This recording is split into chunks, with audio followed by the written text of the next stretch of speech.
before we start this thing, if I get 500 likes in this video, you guys get a physique update next week in all my dad bod glory.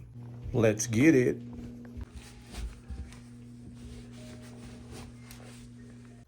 Please note it is about 2:41 p.m. This is important information. You'll see why. Okay, it is now 2:44 p.m. So like roughly 3 minutes later. And I am here at my current gym.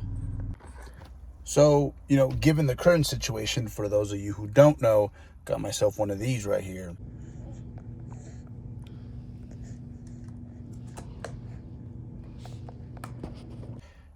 Things have changed a lot since then.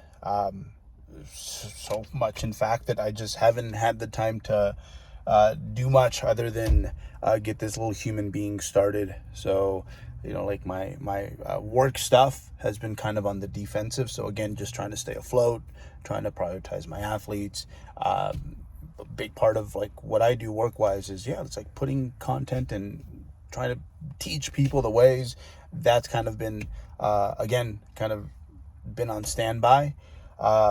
Same thing with my training. It's just kind of been defensive mode. I get in what I can. Luckily, my partner's been super supportive. But again, you have to compromise. So for example, all this here, I've gotten one haircut since my little girl was born. And that was February 5th. It is now May 4th. As of today's May 4th. One haircut. So to me, it's like, okay, gym versus go get haircuts. You prioritize what is like most valuable to you. And for me, training, big deal. So I've been staying afloat, been trying to stay on top of it. It's not what it was pre that, but it's getting better. Things are slowly getting better. In fact, that's why we're here right now, because I can kind of take you guys through a training session, show you guys kind of what I've been up to. And then I have time to bring this back home, cut it up, put it out there, and just get stuff rolling again. So today we're doing an upper body thickness workout, I guess you could say, right? So we're going to do mostly things in the torso, really just things in the torso that kind of, they're in this like upper area. So like upper chest, upper back, and that's pretty much it. You guys are going to see it's a very, very short day. So keep in mind, it is now probably 2:46, 2:47, and let's see how long this training session takes. Little square in the corner like we used to in the good old days. Upper back row. This is new. I was using the T-bar row that you see in the back, but needed to change things up.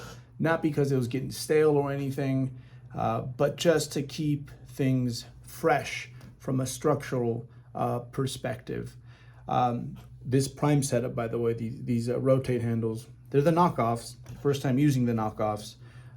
The gym owner inquired about mine, and I was like, yo, this is where I got them. They ended up getting themselves a pair. It was the knockoffs, but it's nice because I don't have to bring mines to the gym anymore. So very happy about that because they're heavy. Those things are heavy. So set a set of 8 to 12 to start. We're going to try to get to full range of motion failure here. No partials, like maybe you might remember from previous videos, but you'll see what happens afterwards. And then after that, well, I'm supersetting these with these, I like to call them 10 to 2 flies because that's about as high as you go. Again, just given which direction gravity points, like there just isn't a whole lot of tension up here. So I just keep it there to about 10 and 12. On these, I do go into partials. And then here's the kicker. After like it barely becomes like a little twitch of a movement, I turn these into incline presses. And while this is a very ridiculously low weight for incline presses, after you do these, no, not at all, man. You're gonna see I'm not faking it. Like this is for reals. Like give it a try. But I like these because well, first of all, with these, I can really just find that groove, like when it comes to my clavicular head. And this was actually further confirmed to me that I'm in the right spot because I have a strained left pec, not the upper pec, but the sternal pec. I don't feel it at all. when I am performing this movement with this exact technique. But yeah, I'm trying. I can totally bring him here and like use my shoulders and get out of the hole. But if I keep it right in the line of fire, nah, that's it. More on this when we go back to them. I don't know what I'm doing here, but probably getting myself amped up. So now what I'm going to do is a reverse drop set. And in this case, I'm gonna take that same load, perform 3 to 4 reps with it, and then change the load, up it by about close to 30%. It was a little bit less on this day just because it is a new movement. And then I'm gonna perform partials with that added load. So stop here, change the weight. So it's kind of like having your own little like selectorized machine where you can change the strength curve. So now I'm really challenging that more lengthened position. We swept what we wanted to sweep when it comes to the shortened, the fully contracted. And now this area that's usually, again, underswept by most people, not as much anymore because people, you know, the word is out now. But now I get to really challenge it with a load that is appropriate, again, for like this region where we're strongest on a rowing movement. And I think I have one more, and that's it. These will get a lot better. Again, new movement. Progress is going to be very linear the first few weeks. And not only that, but I'll feel more comfortable with it. So here's the second round of these.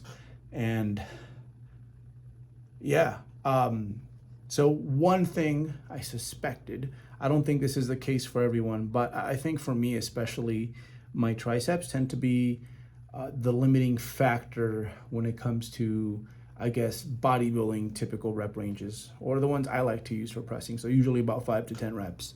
And like with this, it's like I get to really stomp that pec, the clavicular pec in this case, and then I have my triceps assist me in like pushing it past failure. So you can classify this, you could argue it's like a mechanical drop set. So pecs are done, but it's like, I got these fresh triceps, let me give it to you some more, which is nice because I'm not doing a whole lot of volume. So it's probably best that I do take most of my work to failure. And there could be an argument that especially with this low of volume, what I'm using right now, going like even beyond that. But even further argument is like, hey, like your triceps tend to be, or you suspect anyways, the limiting factor in a lot of your pressing movements. And this is just to kind of prove it to you guys. 70s afterwards. This is in fresh. This is all I could do on the incline. And the incline is one of my first, like free weight movements. It's like a movement that I've been doing for 20 something years. After the lockdown, when I didn't lift basically, for especially nothing for the upper chest for months, I was able to come back and like hit 90s for like sets of 6 and 8. I probably could have done more, but I was like, yo, easy, Tiger, you're just getting back. So again, proof, these do cook me. It looks ridiculous, especially pressing 25s, but I think given the context of my situation, it works. Rear delt row. So for me, rear delt row is something that I have changed. And first time I tried doing them this way, just a world of a difference. So most people do the rear delt rows like up here. I think what ends up happening is a lot of the like upper back musculature, the rhomboids, the traps, they end up doing the brunt of the work. So for me, it's like there's a sweet little spot.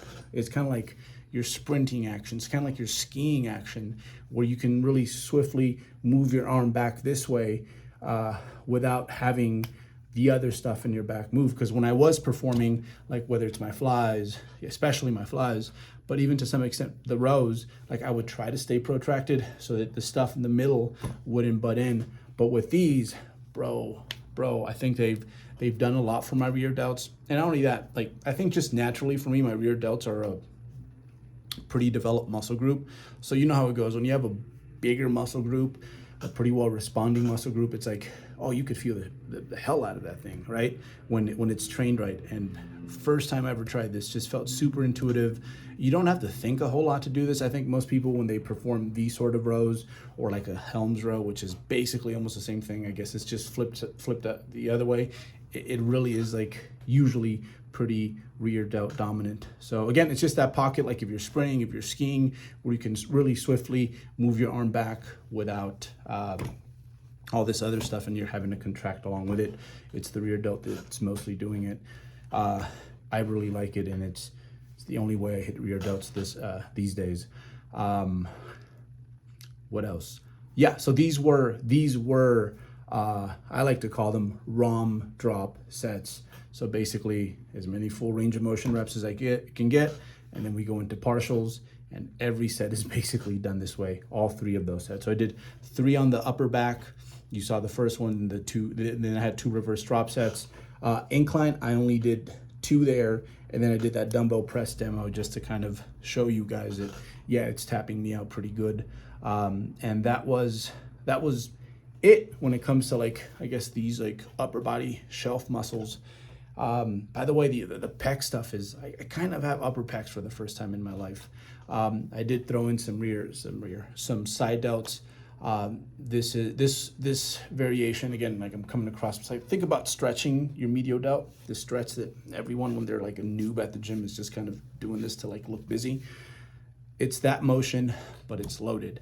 And I'm positioned in a way with the cable where it's like strictly like behind me. So like I can't really, what you would consider full range of motion per, I guess, how that joint can move. Like there's nothing over here for me, and I'm not aligned to go in this direction. But same thing, ROM drop sets. So I'm dropping range of motion as I go. And I superset these with the rear delt rows because there is some rear delt involvement with this. And this way, well, the rear delt is still going to help, but it's pretty cooked, which benefits me because I'm trying to toast those anyways, but it dies out pretty quick, and the medial delt is kind of stranded.